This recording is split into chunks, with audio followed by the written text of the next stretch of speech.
Et si je te disais que dans certaines boîtes, on peut prendre des vacances illimitées, il est possible de dépenser l'argent de la boîte sans aucune validation et il est également possible de se séparer de personnes qui sont certes très performantes mais qui ne rentrent pas du tout dans la culture de l'entreprise.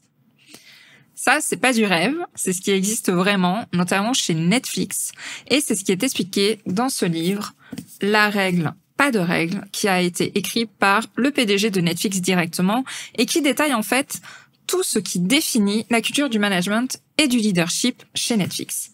C'est un livre que j'ai adoré lire parce que il donne plein de concepts hyper concrets. Comment est-ce qu'ils font réellement? Moi, j'adore plonger dans les coulisses des entreprises, savoir exactement comment ça se passe. Et vraiment, j'ai appris plein de choses dans ce livre. Mais je voulais aussi faire un gros warning dans cette vidéo et dans ce podcast parce que certes, c'est des concepts qui peuvent vraiment plaire, avoir des vacances illimitées par exemple, mais il y a des choses qu'on ne peut pas faire en France et je vais t'expliquer pourquoi. Ce livre repose sur 3 idées clés. La première, c'est de ne t'entourer que d'excellents talents. Alors ça, on le dit déjà en management que c'est génial de pouvoir créer sa propre équipe et de recruter des A-players, comme on dit, les meilleurs talents possibles dans ton entreprise. Mais on sait que c'est pas forcément possible parce que des fois, t'as atterri dans une entreprise où l'équipe est déjà existante ou même quand t'as une promotion interne où tu te retrouves à gérer tes anciens collègues, tu sais très bien qu'il y a des personnes très performantes et tu sais très bien qu'il y a aussi des personnes qui le sont beaucoup moins. Chez Netflix, en fait, ils partent de l'idée que les bons talents ne suffisent pas. Ils ne veulent s'entourer que des personnes excellentes.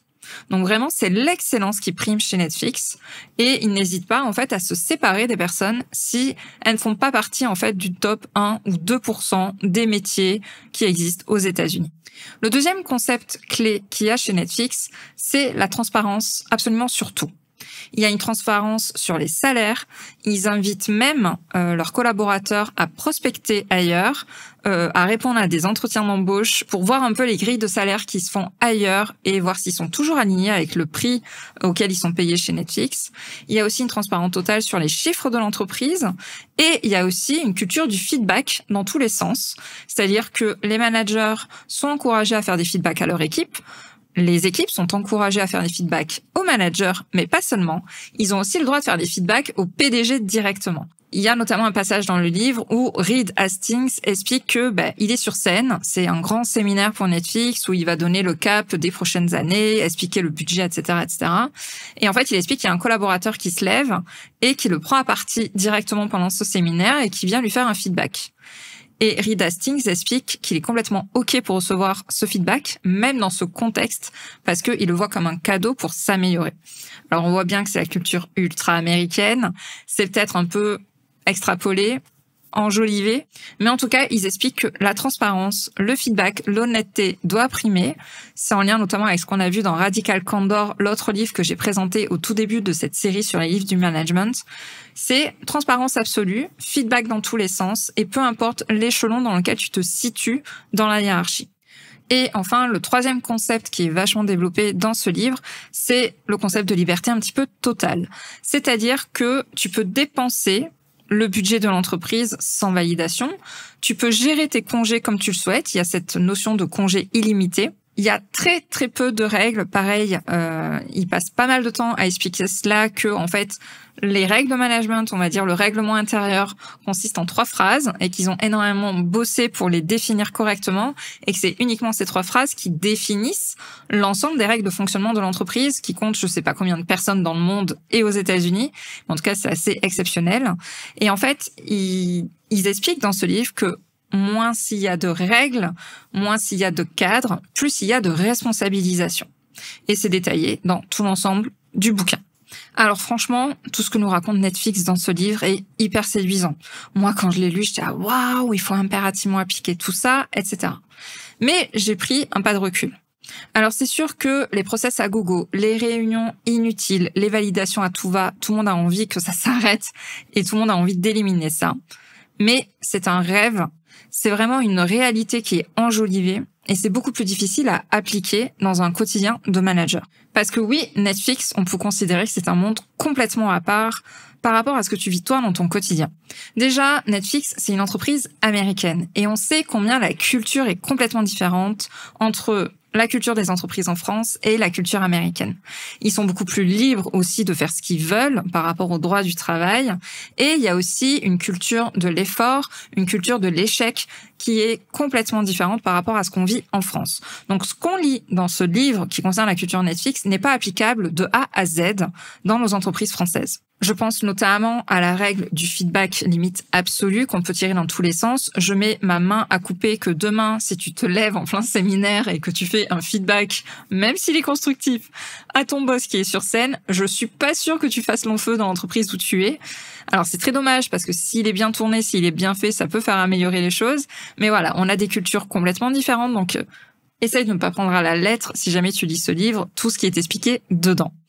Le deuxième élément aussi qui m'a marqué, c'est que quand il parle de recrutement et de garder les meilleurs talents et de recruter les meilleurs talents par rapport à ça et de vraiment jouer sur de la liberté, de les laisser partir s'ils le souhaitent, s'ils trouvent mieux ailleurs et de les payer très très cher pour être sûr d'accueillir les meilleurs talents, ça pareil, c'est très difficile à faire en France parce que le recrutement n'est pas du tout dans les mêmes normes et des fois tu n'as pas la main, comme je disais, sur l'équipe à recruter.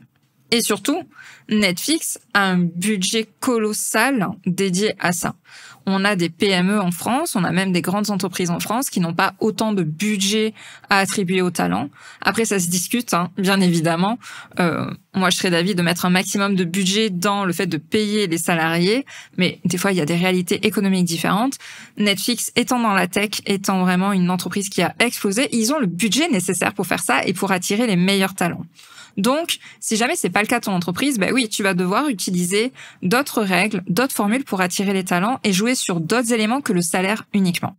Et ensuite, le troisième point que j'ai vu assez différent par rapport à la France, c'est que Netflix a une culture plutôt de l'élitisme. Et ça va plutôt à l'encontre de tous les principes qu'on a dans la société française, qui est beaucoup plus inclusive, qui est beaucoup plus dans le partage des richesses et qui est beaucoup plus dans une phase de bienveillance, on va dire, et de bien-être au travail, bien loin des critères américains.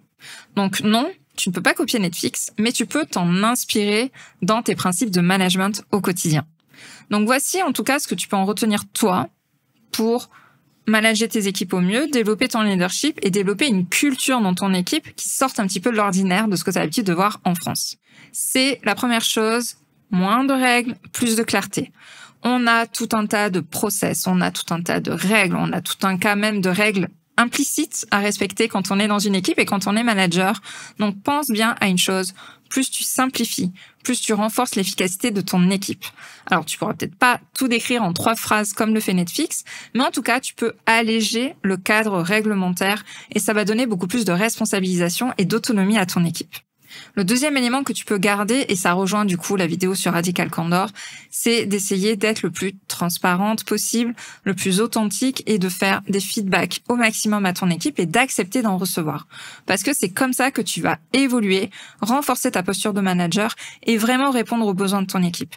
S'ils savent formuler des feedbacks de la bonne façon, et oui, il y a plein de méthodes pour le faire correctement et tu peux l'enseigner à ton équipe, eh bien tu peux aussi avoir des retours sur ta façon de manager, sur ta façon de les soutenir, de les coacher, de les encadrer. Et c'est comme ça que tu vas évoluer et que tu vas évoluer aussi dans ta carrière. Et enfin, le troisième principe que tu peux garder, c'est de fidéliser par le sens et pas par le contrôle. Cette histoire de cadre très léger, en fait, du moment que le cap est clair, les gens sont suffisamment autonomes et des adultes responsables pour savoir quoi faire, tout en respectant ce cadre. Des fois, tu vas avoir moi, ça m'est arrivé, des collaborateurs qui hésitent face à certaines décisions ou face à certaines solutions à des problèmes. Il suffit juste que tu gardes en tête ou que tu leur rappelles les valeurs essentielles de l'entreprise ou les objectifs qu'il y a sur l'année pour savoir quelle décision prendre. C'est valable pour ton équipe, mais c'est valable bien évidemment pour toi. Et donc, plus tu vas donner de sens et plus ça sera facile de prendre les décisions ou même de se sentir impliqué et de suivre le cap qui est donné par l'entreprise. Donc ce livre, moi je l'ai vu vraiment comme une vraie claque. Quand je l'ai lu, j'avais un peu cet effet waouh à chaque page ou à chaque chapitre que je tournais. Et encore, je t'ai pas tout décrit parce que je t'invite vraiment à le lire. Vraiment, ouais, c'est une claque au niveau du management parce qu'il pousse à nous remettre en question. Il nous pousse à réfléchir à notre mode de fonctionnement qui est très français et à voir un petit peu ce qui se fait ailleurs. Comment est-ce qu'il résonne?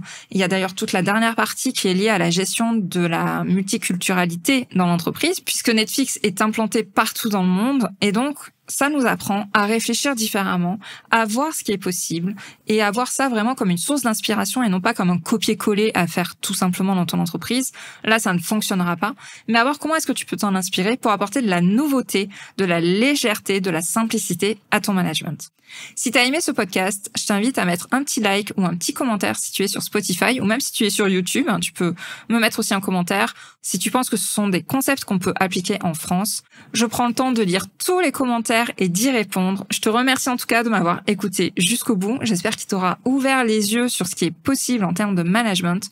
Et donc c'est fini pour cette série de l'été sur les livres en management et on se retrouve à partir de la semaine prochaine pour une nouvelle série pour ce mois d'août 2025. Je te dis à très vite.